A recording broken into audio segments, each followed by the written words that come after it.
Rachel McMillan, who is one of the other co-authors along with Janelle Soselski, she has great ties at Harper Muse, which is a new imprint of HarperCollins.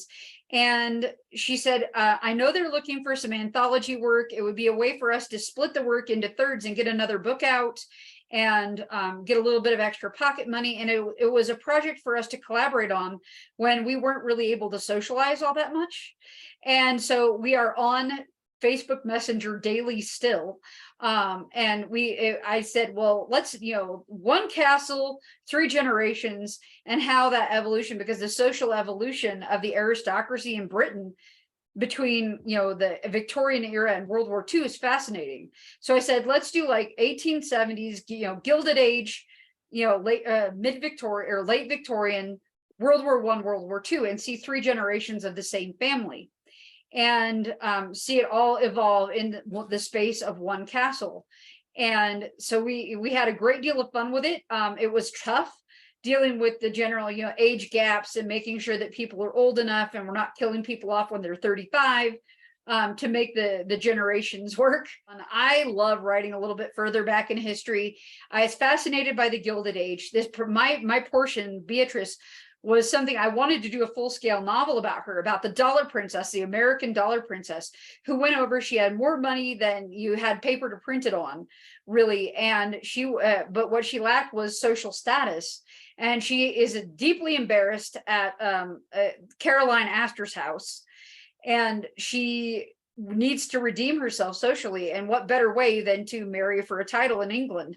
And it was easier for a woman like Beatrice to find some standing in Victorian England than Caroline Astor's New York. And it was just fascinating to study that and to learn more about it. And I had a great deal of fun with Beatrice's character, but it was a project there where a lot of people had said, well, we're not necessarily able to get a lot of traction with the Downton era type books right now, but hold it on ice and we'll see what we can do if the trends change. But I was able to take that proposal and turn it into my third of Castle Keepers. And it was so much fun. Janelle really loves World War I, and she's written a lot of World War I. So she claimed that, and Rachel just took World War II by default. But she's written a couple of World War II era books. So she definitely had the research at hand to be able to write the book. And I think it was a challenge, but I think we kind of worked it out. We kind of worked it out, and we're working on another anthology together. It's a World War I anthology about, and it follows the story of a Liberty scarf from Liberty of London through 3 different women. And I get to revisit the girls on the line, one of the Hello Girls, but this time she's a French Canadian living in Maine. And so I get to bring back a little bit of my stuff from Promise to the Crown, and she is going to go to London, and that's where she inherits the scarf. So the scarf passes from woman to woman.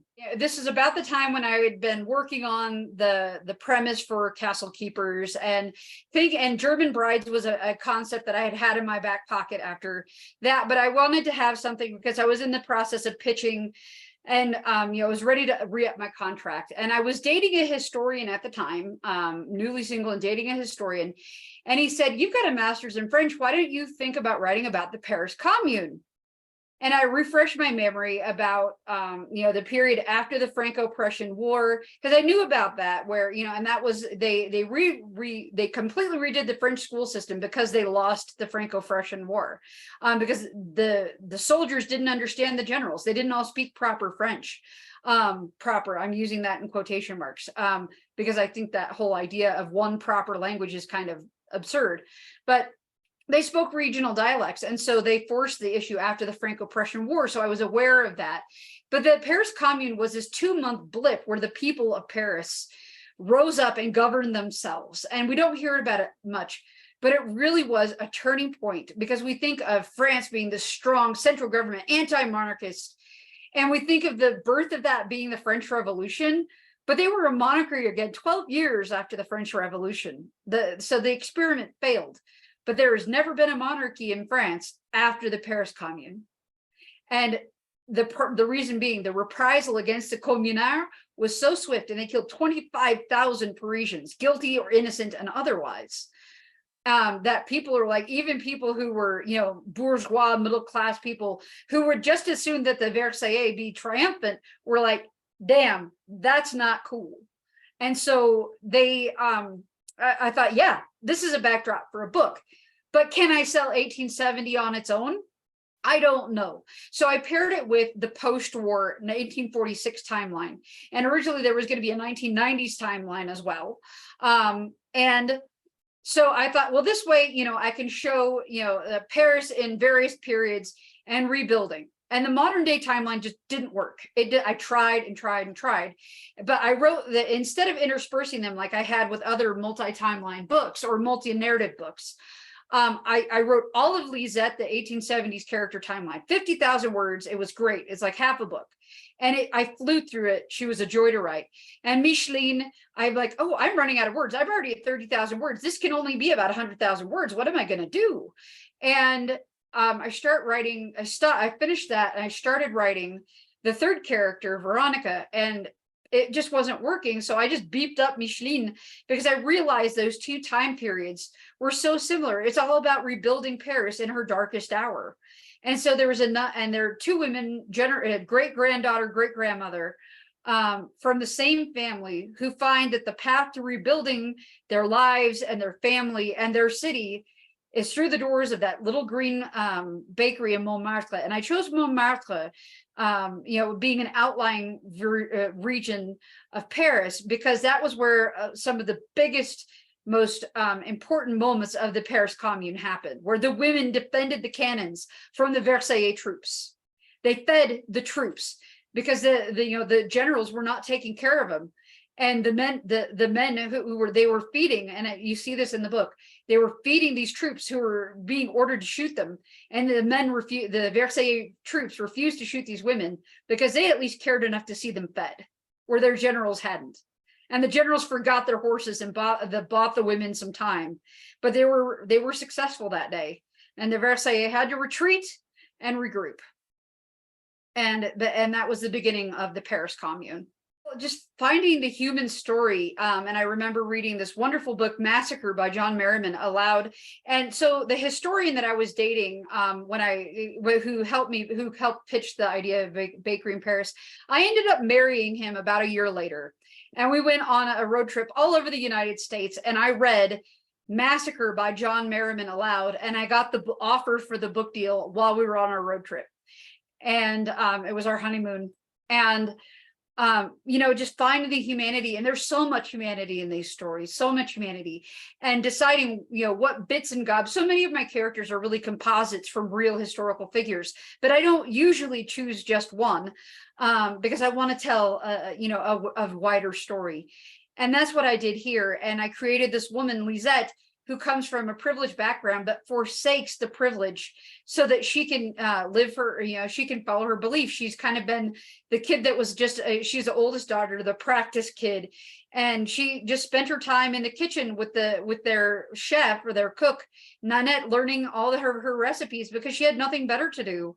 And she never feels like she fits in with her family that's, upwardly mobile, living in the fanciest part of Paris.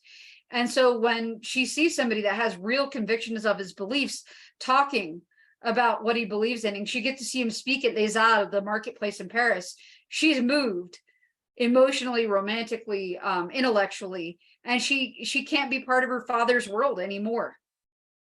And so she gives that all up to be part of it. And she has a tremendous amount of agency. And there's a point where she could go back.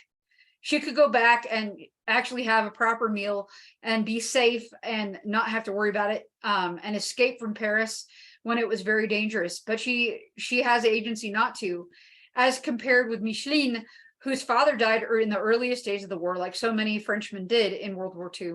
And her mother goes missing at the very end of the war. And she's left at the age of 19 to raise her two very young siblings. And she has to keep everything together, and she has very little agency. And her arc is really about finding her choice, her ability to have some choice over the direction of her own life. So much of what we perceive of history comes through a Victorian lens where we think that women didn't have agency, and it's simply not true. I mean, looking back to my first works, they talk about the women being married off to the settlers. They chose, there's 7 men for every woman. They got to pick and choose. There was agency there, and we can't pretend that there wasn't. And, at various points in time, like Katya absolutely had the choice to join the Red Army or not.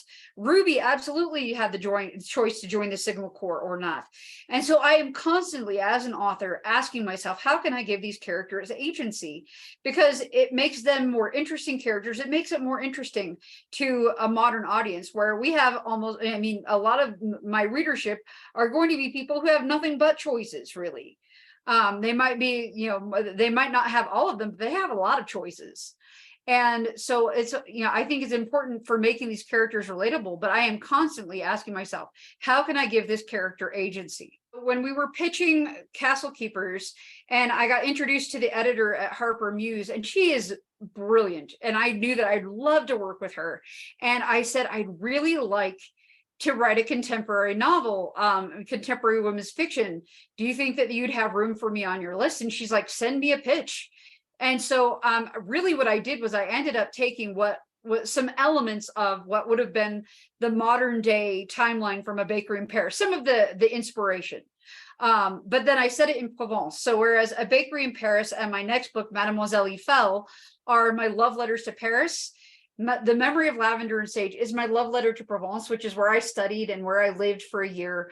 And it's about a woman from New York who is definitely never fit in with her own family. And she always wondered why. Her mother dies at a very tender age, when she's at a very tender age. And she never learns much about her family. So when her father passes away and she gets a modest inheritance, she goes to her mother's village in the south of France to learn more about where she came from. And she learns a lot about herself and a lot about her family history, a lot of surprises. And, it was hard in the sense that it's an internal struggle, as opposed to women dealing with external forces, like getting bombed or what have you. So you can't just have a convenient bomb go off to shake things up if you feel like the action's dragging. But it was something that I was definitely wanting to expand into contemporary fiction, to try my hand at it. And it took probably 3 rewrites to get the book where I wanted it. But we just finished copy edits a couple weeks ago, and I am so happy with how it turned out. It really is, I believe, a heartfelt book, and really explores the importance of finding yourself and finding your own self-worth, even if the people around you don't necessarily perceive it. And it's also, of course, the small villages in France are disappearing left, right, and sideways, and I wanted to explore that as well. So that's kind of the deeper political undertone. It's not just romanticizing small town life, but these villages, you have people who are, and they're just flooding. That's the brain drain, because there aren't the jobs that the young people want anymore. They go away to college and never come back. And the schools, as soon as the school dies, the school closes. Like they'll say, well, it's more effective to bus the kids. You've got 20 kids, we're just going to bus them to the next town over. When that happens, the village dies, because all the young families will leave, because they don't want their kid on the bus for an hour or 2 hours, 3 hours a day to get to the nearest town. And there are lots of villages where there's nobody under the age of 60.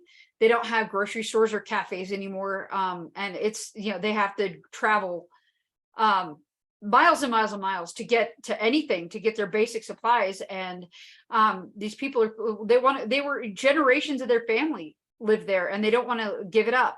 And you see it in Spain and Portugal as well. But I was traveling with my husband just last summer, and I was researching the book, and we got to stop in the village that inspired it, Moussier-Saint-Marie, which is a bustling touristy town, but it is off the beaten path. And it is because of some tourism programs that it is able to thrive. But we also got to see numerous villages, even nearby, that were, they've got 500 people, if they're lucky, 300, 200 people. They have a one-room schoolhouse, and they might have a grocery store that's open 3 days a week, and they're lucky to have it. If they have a tiny cafe, all the better. And you see that, and you travel to the southwest of France, and oh my goodness, you have to drive miles and miles and miles just to find a gas station. So it's, it's amazing. It is absolutely amazing to see these small French village way of life dying out. And so this is, my way of bringing some attention to that problem, because I think it's really heartbreaking.